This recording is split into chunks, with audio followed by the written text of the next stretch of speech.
Hello and welcome to the Alpha Anywhere demo and Q&A webcast, the first one for 2021. I'd like to welcome all of you back, and I see we have a few new people as well. So welcome. Today we'll be doing a quick demo at the beginning, and we're also here to answer your questions. So let's get started. I'm pleased to present Dion McCormick, no relation, our lead solutions engineer, along with Sarah Mitchell, who's in charge of our documentation department. Dion will be leading us off by giving us a quick demo, and then we'll be here for Q&A afterwards. Sarah will be here also to help answer questions and point you towards any documentation that you may need. So let's get started. Hello, Dion, are you there? Yes, I am. How are you doing today, Dave? Doing great. Let me go ahead and make you the presenter. All right, we're looking at a documentation screen. Terrific. Good. Yes.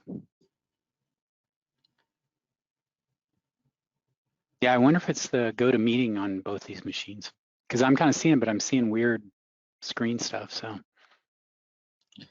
cool. So let's take a look at a question then. Okay. Our very first question. In doing an editor text box, videos show how to set up group editors, but they don't show you how to add the extra text boxes. Do you just duplicate the one box in the editor? Yes. So, okay. And just to be clear on this is like when you have a new UX component on there, you have a group by group. We're going to start from a blank one, right? Probably, or is there one in particular you want to start with? And I just want to make sure I understand the question. Is that, yeah. Very nice. I think that one. And this is on the form view, just to confirm, right? Yeah, editors are only used with the form view. In the form view control. This one has one in it. Now, can you back up one moment for the rest of us to, or for other people here, to explain the form view, the form view controller, and the editor set? So I'll let either one of you go on that. Maybe I'll start with you, Dion. So, form view controller. What kind of control is it? So, are you going to show the UX control that she started with there, or? Sure. Can you see your screen? Yeah, I'm seeing right now it shows form view, and then we have our basic layout with editor set and there.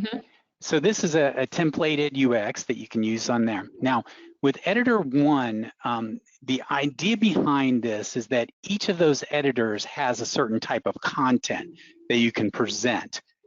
So for instance, you can have image capture. In this case, you can have an editor that's a text box. If you go ahead and click on the closing tag for editor one, and we can kind of just show them, just go to the closing tag for editor one. There you go. Down here at the bottom? There, yep. And then go over to, I think it's under define controls. We have the other editors that are available. Or you can do add control and type editor. So as you can see, there's a whole series of different editors. Now, the core concept between a form view is that you're really working on one thing at a time. You may have a form you're filling out, but when you're doing each element, it's very similar to the core concepts behind Transform, and you can select these different editors. And the benefit of that was really focused around when you had a mobile platform. And when you had a mobile platform, what would happen would be you don't have a lot of screen real estate, so you really don't have time to put together this really complex form. So in this case, you may have a situation though, like an editor one text box, where you are entering in a single item in there. But the form view actually has the ability to do form view groups. So you can actually put multiple fields in an editor at the same time. And I'm trying to look up, I'm a little rusty on when I last did that. So let me look that up. It's called grouping. So let me load that up here. Let's see. Form view, that's data group settings. The form view control, and then I can actually put it in the text there. Let's see if I can find in here. Again, it's been a little while here since I've worked on that. Okay. Oh, I think I remember. Okay, it's called group editors, and that's what it is. It says a common pattern is to edit a single value in a form view. Like when you have field 1, field 2, field 3. Well, in some cases, you may want to have multiple fields. So this is actually called a group editor. And actually, I'm going to put the link to that. I'm actually on the, I'll put it in there so people can see it. And copy that, put it into our chat window. This is the documentation for that, and then search for group editor. And you'll see down there, there's a section on it, which actually has a demo video that allows you to put multiple text fields. So for instance, if you have a text editor and you want to have, like, instead of just first name and then you go and last name, you can put first name, last name, and zip code all on the same editor, but as a group. And that's called a FormView group. And that link there, so you go to that, it's called group editors from that standpoint there. And there's actually a demo component you can bring down that allows you to show that or be able to do that. And so check that out. It's called a group editor, and it allows you to do the multiple fields all at the same time. And there's a nice video that walks you through how to set that up. So and this is the component here. Yep, exactly. So notice you have multiple, very good point. Thank you for bringing that up. As you can see, you can, in a single editor, notice the first editor only has one item, but the second editor can have multiple. Now, when you have multiple, you do have to do a little extra work, and the video walks you through that to kind of map those different fields to that. And if you click on the editor 2 opening tag, I believe the work is done, and again, I'm a little rusty here. It's done under, if you go over to the set value in editor, you'll notice that there's some code in there where you're setting multiple values. So this is the trick, is that when that editor is shown, it's going to go grab information and put them in here. And again, the video walks you through it there. So you have to do a little extra work when you map it, because you kind of have to tell it, well, these are the different fields you want to do, but it's fairly straightforward. And again, the nicer is you get a much more compact representation. So if you're doing first name, last name, email, it can all show up on one page, edit it once, versus having to step through one each individually. So that's called the group editor, and it's that video, again, in download component will walk you through that. Yeah, and just to clarify on that question, yeah, you add extra text boxes to your editor. Right. Everything that's in this editor container is shown, and then you'd have to map them manually, yeah. And remember, this is important, is that normally if you go to the save button, that's kind of like where you do some of the magic kind of scenario, but the save button is actually fairly simple. You actually have to modify the editor sort of container where it says editor 2 to set the get and set values. So you'll see in this case, you're getting the information from the different fields, and in the other one, you're setting the value kind of scenario there. The rest of it works the same. You just have to modify it a little bit here. And again, once you kind of have the design pattern, you can be putting these editors together very, very quickly. Thank you, Sarah. Yeah, and it's really important to note here, order is important. So the order that's used here needs to match the order that's used here. Yeah, because it's kind of mapping it from the list control to this editor piece here. Very cool. Let's see if we have other questions. Now would be the time to enter them. Is there a way to put titles on each box? So when you open a group, it only has one title when I click on an individual field. Okay, I'm sorry, that question says field labels, maybe? I'm trying to work out what the question means. So the question is there a way to put titles on each box? When I open the group, it only has the title when I click on the individual fields. Oh, that I'd have to change. This is kind of showing it all on one kind of scenario. Is it this title here, edit the address? Is that what they're asking about? Yeah, I think it is. They want the title for each one of those. In that case, you can just add your own fields or your own static text into there, and that will be displayed. So if you put a little piece of static text in front of it, you can essentially put the label in front of what that would be. So you can just edit this editor to make it look and rearrange the text fields, because it's really just a UX. It's putting those fields on there. So in that case, the issue is that in certain cases, it on the fly, when you if you'll notice up top where it says editor1 _ text box, you may be editing the phone number, this, that, etc. So when it displays this, there's logic to display the actual field. But if you're doing more of a hard-coded situation, and that is all kind of handled by the system underneath it, you can actually, if you want to go ahead, you can actually put your own text fields in front of like editor to address. So go ahead and close that out real quick.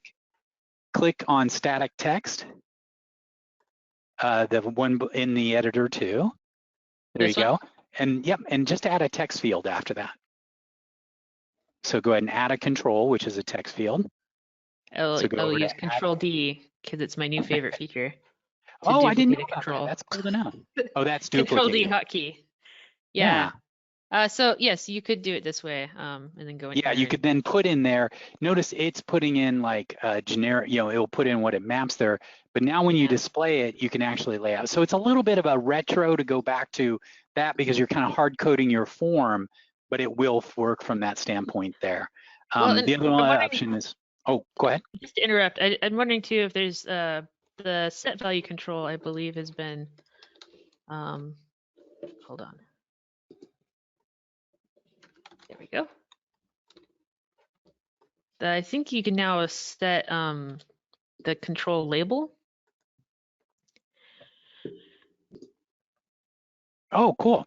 Yeah, so you could write your own little. Here. There was, I documented it, I remember it.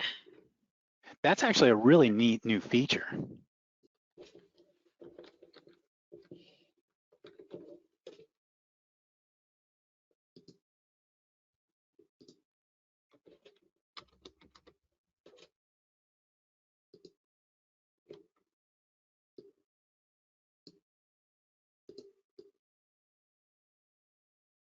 Yeah, this is the ability to not only set the values. List fields. We added an ability to do this. Yeah, I remember that was cool. So set value, just to let everybody knows, is that that's a little piece of JavaScript that will set the actual value of the field. But now you have a very easy way to set, for instance, the color of that field, the label of that field, any number of kind of things. Before you had to kind of do a little bit more JavaScript-ish kind of stuff, but now it's a lot simpler. I'll have to dig it up separately, but we did add that option. So in theory, you could just dynamically set the label on these. Right. So in your editor on the, if you go to editor, when you're doing the on display, then you could write your own little JavaScript to kind of modify those fields how you want to, or you could just put in static text fields in front of each of those. If it's not going to change, most likely it won't. You can just put static fields in front of them. And that will give you the ability not only for the group editor to have a name like address, but also each individual field to have a little address like a label in front of it or on top of it. So fantastic. All right, so let's do something a little bit different. Before Dion went away on break, he created a video for us, an 11-minute video dealing with the multi-select capability in Alpha Anywhere. I don't know, you want to give just a quick preview? And what I want to do is, if we could just take, it's not a terribly long video, it's like 10 minutes. If we could take a minute now to watch it, I'm just going to paste the link into the chat window. We can come back then for questions. So I'm going to go ahead and paste that there. And I'm also going to share my screen so that in case you are coming here late, you're going to see my screen. And it's going to say watch video here. So Dion, if you want to give a quick intro to what this is. Yeah, so in here is a very alpha, and this actually has been in for a little while. It's just I discovered it recently because I had a specific person. Often you have a scenario where you want to create like a multi-select, meaning let's say you had a database and you want to filter that database, but you don't necessarily want to filter it on a single item, but maybe a series of different terms or a series of different values. So often you would use something like a checkbox control to like set up checkboxes to select those and then maybe filter it or do anything along those lines. You can see this actually in Google Mail is when you start typing in a name, it actually completes it for you, and then you can add multiple names into like an address. So Alpha added a really cool tool to do that. It's very easy to implement and it's very flexible. And I'll tell you, when I've done it on the last couple of projects, the people who are using the application love it. It's very intuitive and it's very, very handy. Fantastic. So I'm going to ask people to go ahead and click on that link right now, or you can read it out of the window, the bit.ly link. And it is an 11-minute video, so I'll give you guys 12 minutes to watch it. How about that? And we will be back here at in 11 minutes, which is 41 minutes past the hour. So this demonstration is going to focus on a really, really cool user interface tool called the MultiSelect Token Control. It's a control that's been out for a while, but I am finding I'm using it more and more these days because it's very powerful. It looks great, makes your applications look great, and most importantly, it has the ability to really open up a whole new way of interacting with your application for your users. And it's really a fun control, pretty easy to implement, and I think, as you'll see in here, very effective at what it does. So the idea behind it is essentially a tool that allows you to select multiple items to be used for whatever purpose. So I'm going to do a quick demonstration. I'm going to actually contrast it with the checkbox control, which is a traditional way to select multiple items. So I'm going to jump into my development environment. And in here, I've created a UX, kind of my base UX. And in here, we have our panel card structure. And most importantly, we have a checkbox here. And the idea behind this checkbox is that this checkbox allows me to select multiple records and then use those selections for, say, filtering or submitting or something along those lines. It's a traditional control, been around a long time, works great, but has certain limitations. Now, in this case, I'm just using choices, in this case, from a database. So I'm selecting a set of customer IDs to show on the screen. And I'm going to go ahead and scroll down here, and I'm using just pretty much so the out-of-the-box structure for a checkbox. So let's go into working preview. This will compile our user interface, and in a moment, you'll see our checkbox. So you'll notice on the left-hand side, we have our checkbox area. And what it's done is it's queried the database, and now it's given me all the different IDs in my database, and I can sit there and select them. And this allows me to kind of do random selections or selections where I'm not trying to select everything. And the checkbox works pretty good for that. The downside is the presentation. As you can see, as you get more and more things, maybe it's great with like 2 or 3 items, but once you get a lot of items in there, it takes up a lot of screen real estate. Now, I could expand this with more columns. There's a number of different user interface tricks, but the bottom line is it's going to take up a lot of space on your screen just because of the nature of how that works. Now, let's go ahead and explore the new way to do this. Let's go into Design. I'm going to go here to, in my panel card 2, which is my MultiSelect Tokens. I'm going to in here, and I'm going to add in this control. I'm going to go over here and select Data Controls. And the reason I go to Data Controls is this is a data-driven control. So I'm going to scroll all the way to the bottom and click More. And then I'm going to find MultiSelect Tokens. It's about halfway down the Select Control Type list here. And I click OK. I'm going to go ahead and call this MultiSelect. And I'm going to click OK. So now it's inserted my new control there. So it kind of looks a little bit like a checkbox. So the first thing I want to do is I want it to consume the whole panel card here. So I'm going to click Fill Container. Now, if you want to, you could set height and width and control all that. Next, what I want to do is go ahead and actually tell it how it should be populated. So I'm going to go into Control Properties by either double-clicking on here or clicking the ellipsis button here. This opens up a very expansive setup that allows me to control the behavior of this particular control. So we're going to use SQL Query. Now, it could be done with static data or XBasic, which opens up a whole new world of capabilities. But for our demonstration, we're going to focus on SQL Query. So the first thing I'm going to do is go to Connection String. I'm going to select the same connection string as my checkbox. I'm going to use fields from a table. I'm going to go to Table Name and select Customers. Now I'm going to go ahead and find the value column. So this is the customer ID, and the display column will be customer ID also, although you can switch them, which is really kind of nice in terms of how it works.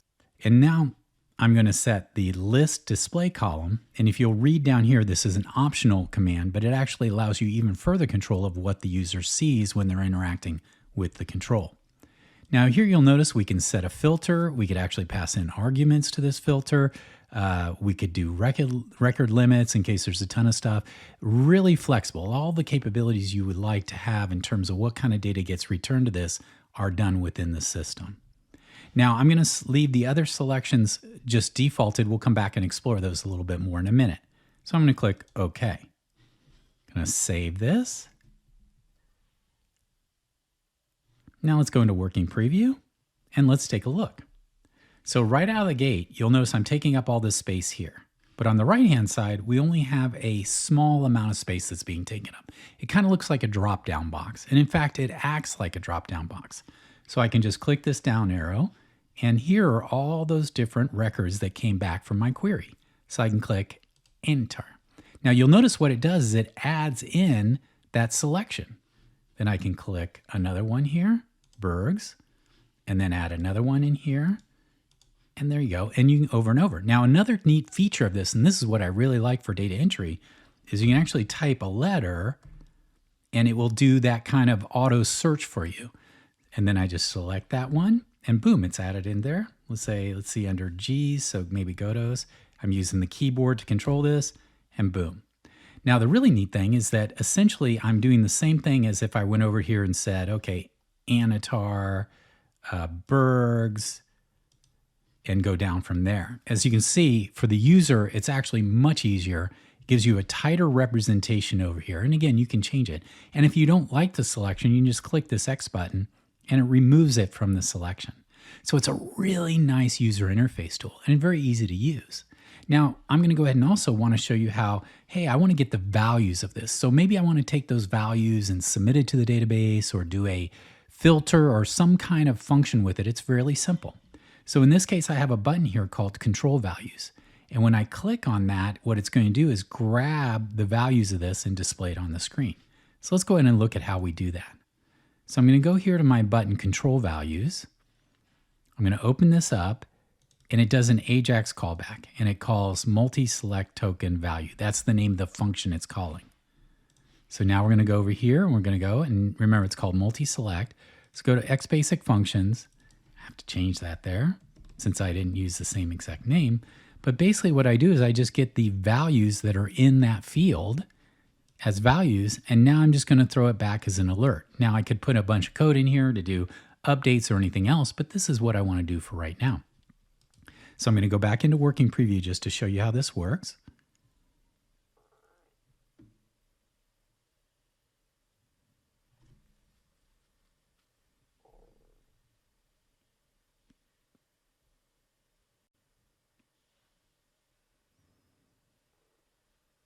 Now I'm back to my user interface. I can select a couple things. So we'll select this, select that, and we'll select one more.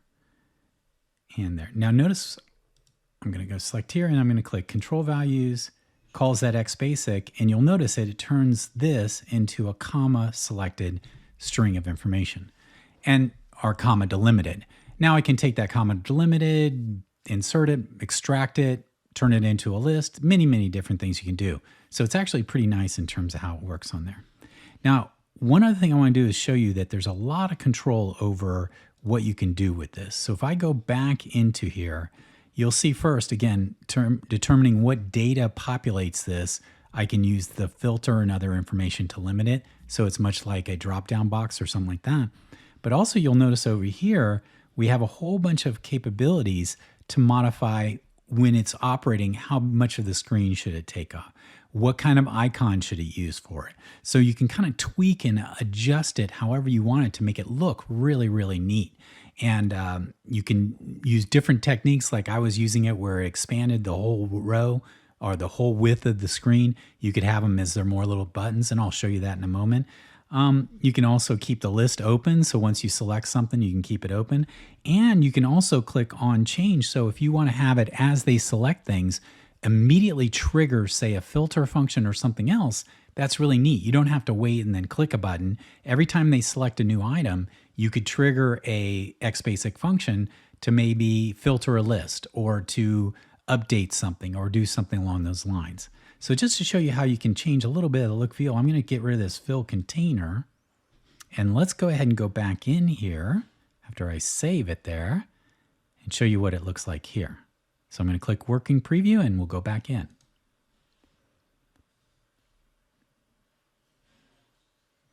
So you'll notice I'm taking less space. It's got a little title here, so it's more of a tradition field. I'll go ahead and select a few things. And you'll notice in this case, which I kind of like, you'll notice as I select the items, it's adding them as sort of what are tags. So this is similar to like if you're using Gmail or something like that. So it's even a more compact representation on your screen than what I had it before when I filled the container and had the full row available there. And again, everything else works the same. It's grabbing those and do it from there. So that is called the MultiSelect Token Control. Really recommend you take a look at it. It's easy to implement and it is really powerful. And the more I use it, the more reasons I find to use it in different situations with my project implementations. Okay, so I've gone ahead and pasted the link for the documentation for the MultiSelect Token Control into the chat window. And again, really like it because it is simple to implement. It's data driven, so it's very easy to tie to your database, like for search interfaces and things like that. Mm-hmm. And you have a lot of flexibility in the styling to make it match your existing environment. What's interesting is once I found it, I've been using it more and more on a bunch of different situations because it's just like, oh, drop it in. It takes a small amount of real estate and you're good to go. So really enjoying that one. So. Very cool. Thanks very much for preparing that video too. Appreciate it. So let's take a look through questions. We'll see if there are a few that we can take without the use of a screen. And if not, certainly any questions you do have, you can send to guides, GUIDES at alphasoftware.com. And in fact, we encourage you to do that. It helps us prepare for our upcoming webinars. Okay, so here's a question. How can you refresh a UX that has an integrated login without the entire UL starting again and bypassing the login screen?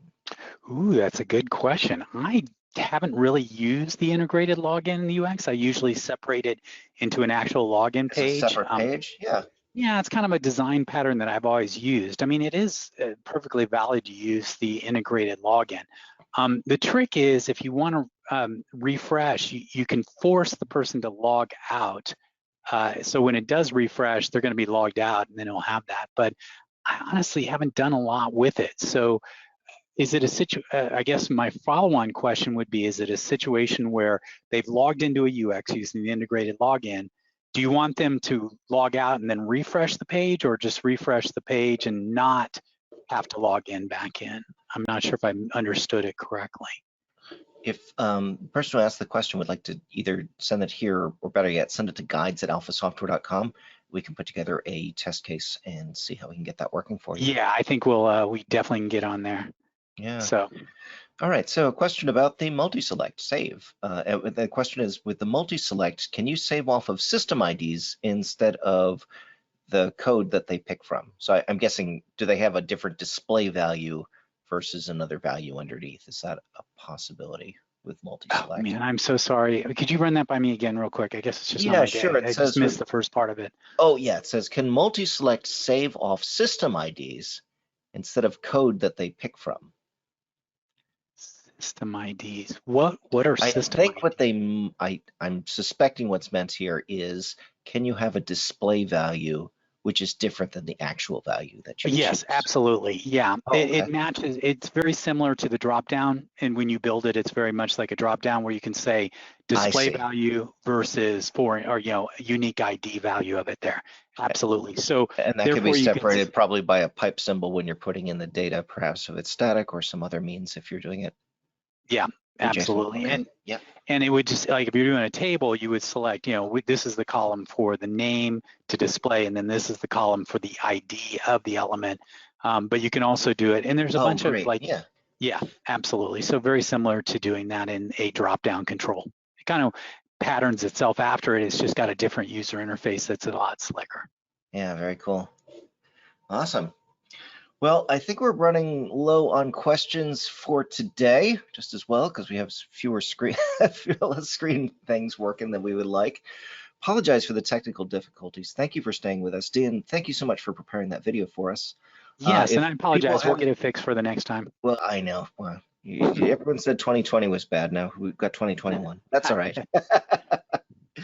We are going to have an awesome version, awesome webinar for you next webcast next Wednesday. So, hey, thank you everyone for showing up. Sarah, thanks for being there and getting the documentation links out to us and helping us out. Again, if you got questions, send them to guides, guides@alphasoftware.com. Thanks again. Take care. Stay well. Bye-bye.